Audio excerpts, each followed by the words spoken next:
Hey everyone, Cordy here. Wanted to give a quick tutorial. I've been asked a couple questions about how to mount the Milwaukee packs in an aluminum trailer. I priced out aluminum shelving for my dirt bike trailer and it was amazing what the cost was. I actually found, believe it or not, even as expensive as the Milwaukee pack out system is, I was able to piece together here and there with different sales a really good setup for just over 300 bucks.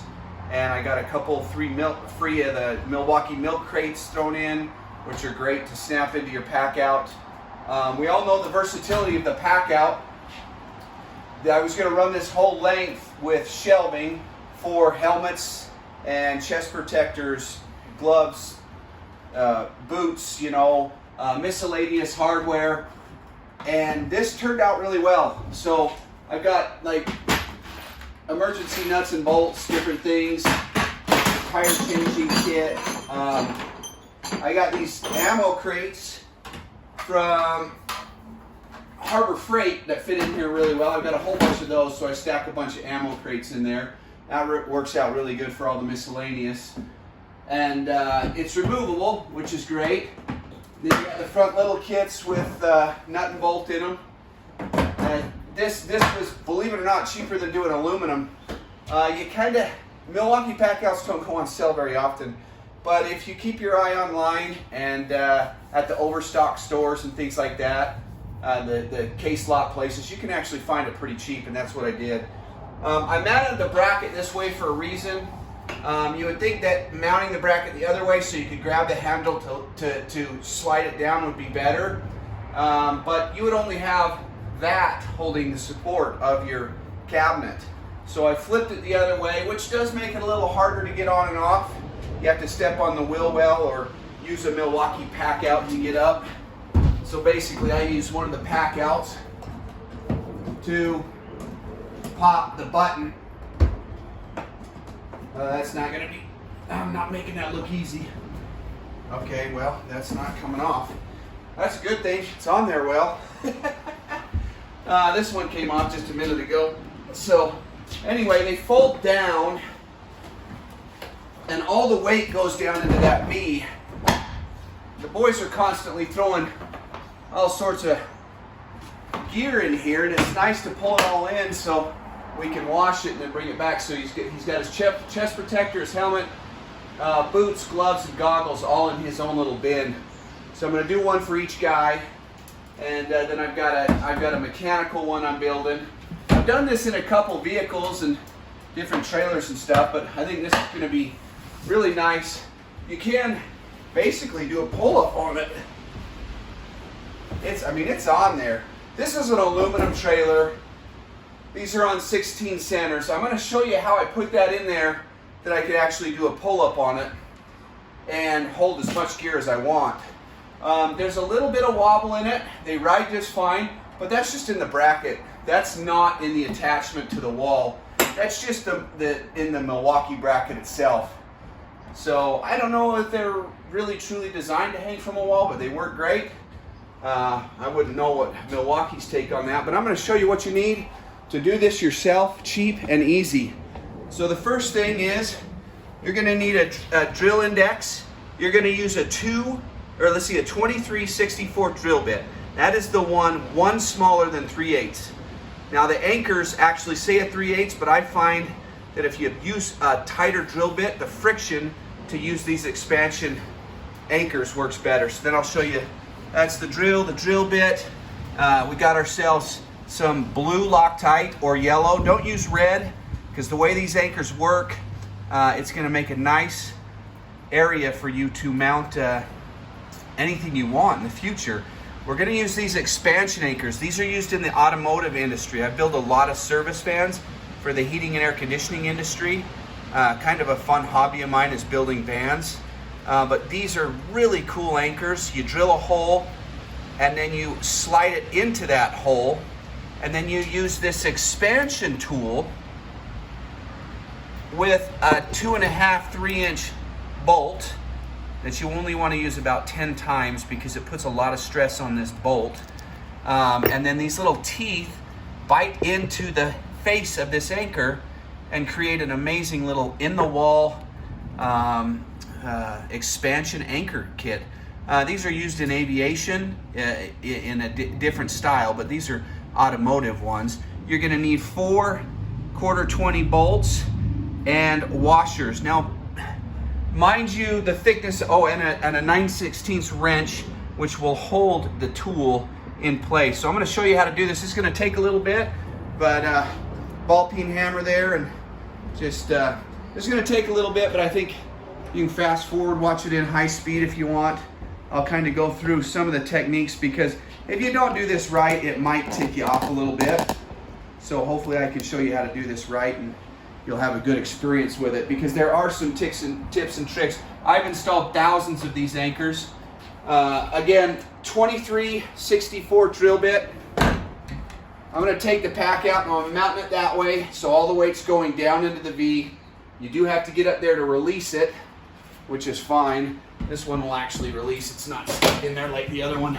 So you just pop that right off, and then you can put whatever you want. You can put your cooler up there. You can put your vacuum. I mean, there's so many. Your stereo, they have stereos. And I'm not a salesperson for Milwaukee. I just think this is a cool way to do a dirt bike trailer, because you can mount your stereo up there for your trailer, and their stereo's phenomenal. So I put this up here, put it on my rail. I put this rail on, and about a couple weeks ago. Sharpen your pencil, kind of give it an extra sharpen so it can get into those holes. Mark them. I've pre-marked these. I've got 4 holes there. You want these to be dead on. So you might pre-drill with a smaller bit if you're not super confident with your drilling, but you need to get right in the center of that channel. Hopefully you can see this. You don't want to go to the left, you don't want to go to the right. And the reason why, these brackets mushroom out. And if you're too close to the edge, they don't function real well. They'll still work, but they sure like it if you're dead center, and they can flatten out all 4. So you want to make sure you're dead center in that channel. Mounting these previous 2, they went flawless. So just catch the center of that channel right in the middle the best you can. So I just use the drill bit I'm going to use, and I go right in. You're going to hit the other rail, which is the other side of the aluminum. Don't hit it too hard, or you'll go right through the side of your trailer, and that would not be a good experience.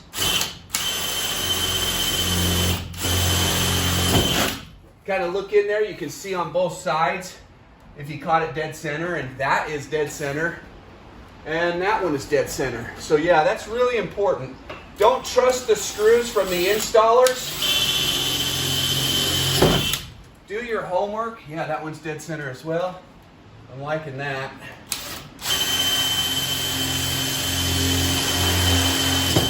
Take measurements if you have to. Use a metal stud finder. Whatever you have to do to find dead center, that's great. All right, so now let me show you this anchor real quick and how I'm going to put this together. All right, so that there is the install bolt. You're going to take that install bolt, you're going to put the install tool on it. Make sure there's a washer on there, because this tool needs to free spin on this install bolt. Now, only use this install bolt for about 10, maybe 12. I've gone as many as 20, but I wouldn't recommend that, because you start to fatigue the bolt. Here's an old one, and it starts to box out the threads. I don't think that's going to focus for us, but anyway, if you box out the threads, you can't get one stuck. You can't back it out. You can't go forwards. So it's nice to make sure you use a new 2.5, 3-inch install tool every time. Then I'm going to go ahead and take the expansion nut. I'm going to spin it up tight against the tool itself. Now there's little teeth on there. They're going to bite into that so that this can squeeze down and expand. I would show you how it's done, but I'm running low on anchors. I've only got like 3 left, and I don't want to waste them. So take your ball peen hammer. Hopefully you can see that. Pop it in. Like I said, the drill bit's a little tighter. It looks like you can see that. Then take your 9/16 wrench, put it on the install tool. Now you can order these online. I get them from a place in Salt Lake called Semi Services. It's a place where they sell truck parts for building vans and trucks and service equipment. These are used for installing shelves in trucks. They work phenomenal. Now I'm going to push in on the install tool itself. I'm going to put the Milwaukee ratchet wrench, which works really good here because it won't over torque. It's 35 foot-pounds, I believe, and it'll torque it just about right. So I'm going to push in on it. Okay, now that's about 35 pounds, and then I'm going to give it another little turn. Maybe one more. I kind of really have a feel for these before you snap them or ruin them. I would say it's about 30, 45 foot-pounds, somewhere in there. You want to tighten it enough that won't spin anymore, but don't over-tighten it because you'll just snap your tool off and that'll be really frustrating. So I find it to be just about 35 foot-pounds. Now, this is pretty amazing. As you can see, we actually have a studded nut right in there. And that's solid. I mean, you can hang whatever you want on that. And see, it's so flush and clean that if you ever want to take it out, you can just simply put a nut and a bolt in it, or hang more channel. I initially wanted to run my channel doing this, but I did not have nearly enough of these. So these are just self-tappers from a bolt and nut supply store. They're machine thread, and I put red Loctite on every one of them. For this, I'm only going to use blue or yellow Loctite because these can break loose if somebody didn't over-tighten them, or if somebody didn't tighten them properly. I actually know right how to tighten them. It's like I said, it's about 35 to 40 foot-pounds. So anyway, I'm going to keep going. You might want to watch this in a faster speed. So go ahead and hit that drop-down menu and speed up your video if you want. And because this is going to take a bit, I'm going to put my wrench on there. And go ahead and do the same thing. Run it until the wrench stops it, then give it 2 quarter turns.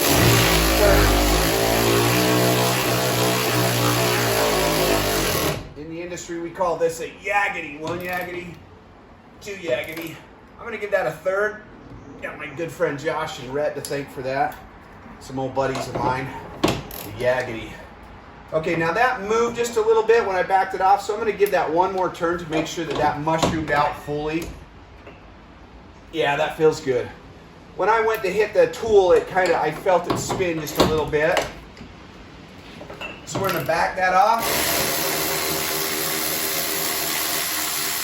Run it out. Okay, let's see if you like that one too. Yeah, real good install right there. Nice and flush. You can see how it came together on the inside maybe. It's not too tight, but it mushroomed in there really well. Again, hitting the center of that aluminum stud is crucial because that will help it flange out in all 4 directions. If it only flanges out in 2 directions, it's not going to be as strong. Okay, so here we go with another anchor. Again, if you're watching this in high speed, I'm going to sound like a chipmunk, but that's all right.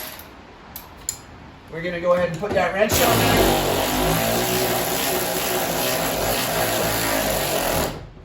Okay, so that's 35 foot-pounds. That's 40. I don't know, maybe somewhere in there, but you can kind of feel it's just a good snug feeling. All right, we'll back that off. That felt really good. That was a good install on that one. Got another good install. So again, spin the speed nut or the expansion nut up to where it's snug. So it's, sorry, I hope you can see that, but yeah, just go ahead and spin that up to where it's snug on the tool, and these tools are sold with these bolts. You can buy them in a kit on Amazon or eBay. They're very inexpensive. And then hammer that in there, just like that. I'm not pushing my luck with this install bolt. It feels really strong, but I wouldn't go too many with them. Okay, my wrench is running out of juice, so this one's gonna take just a little bit longer.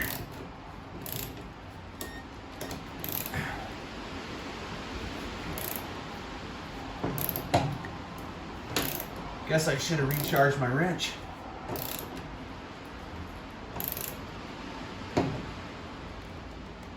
Okay, that feels good. So that's a good hard torque. I would say that's, honestly, I would probably say that's closer to 55, 60 pounds. I don't know, just be careful.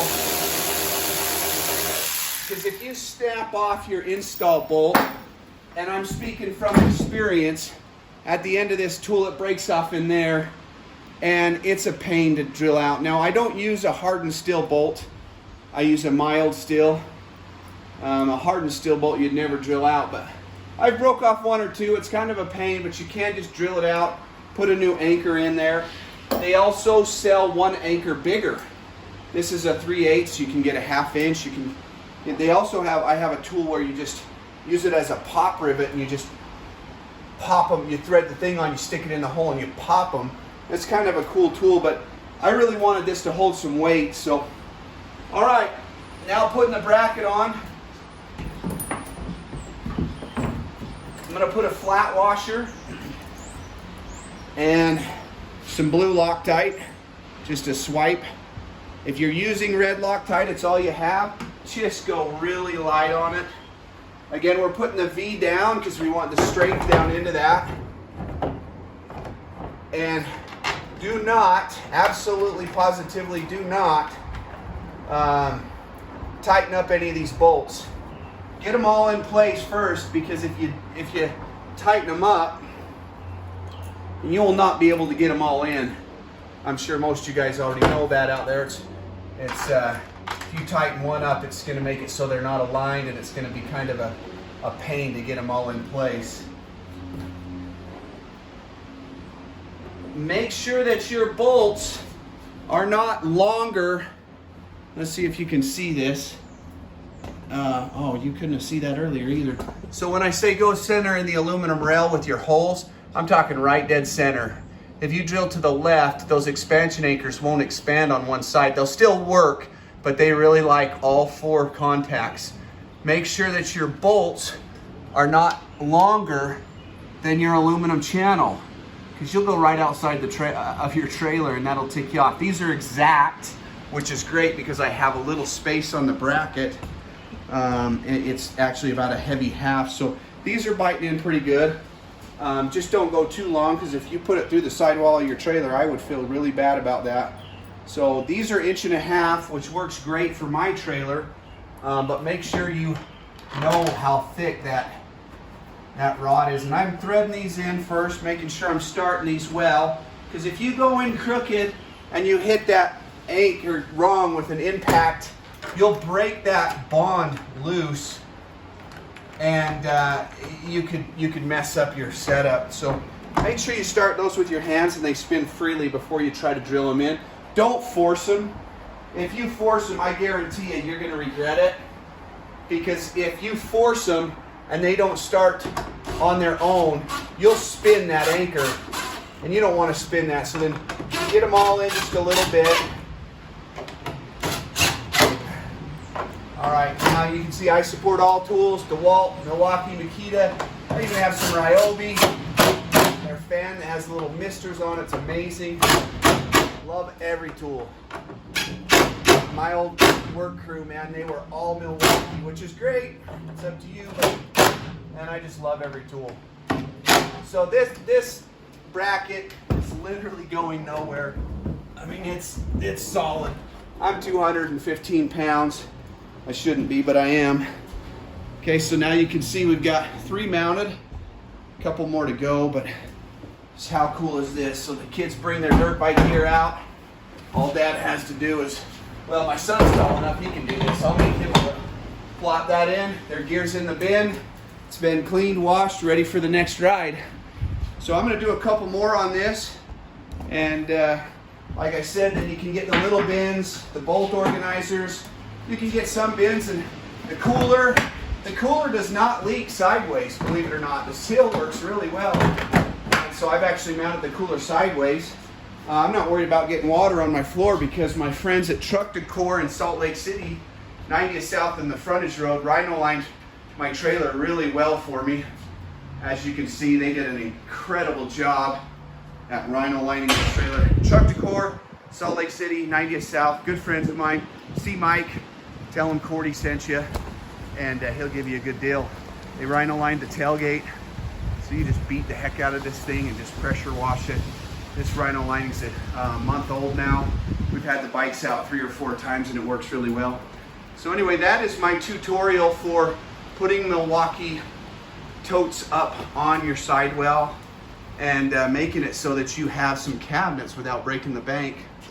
I'm gonna put one here in the nose of the trailer, right there, and then I'm gonna get the little work table thing that snaps on, and I'm gonna glue a table in there and make a little desk right there so that it's removable, because I can't get my Can-Am in and all the dirt bikes unless I'm right in the nose, but I would like to have a workbench.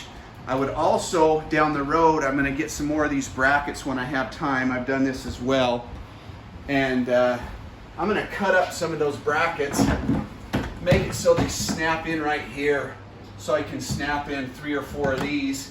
I mean, heck, you could, looks like you'd 1, 2, 3, 4, 5. You could do 5 of those. Like I said, you can hang from this. It's amazing how strong that is. The only play in it is in the bracket. They ride really well. I've had these on vehicles before. So anyway, my name's Cordy. Just wanted to do a quick video for anybody out there that wants to do some cheap trailer mods.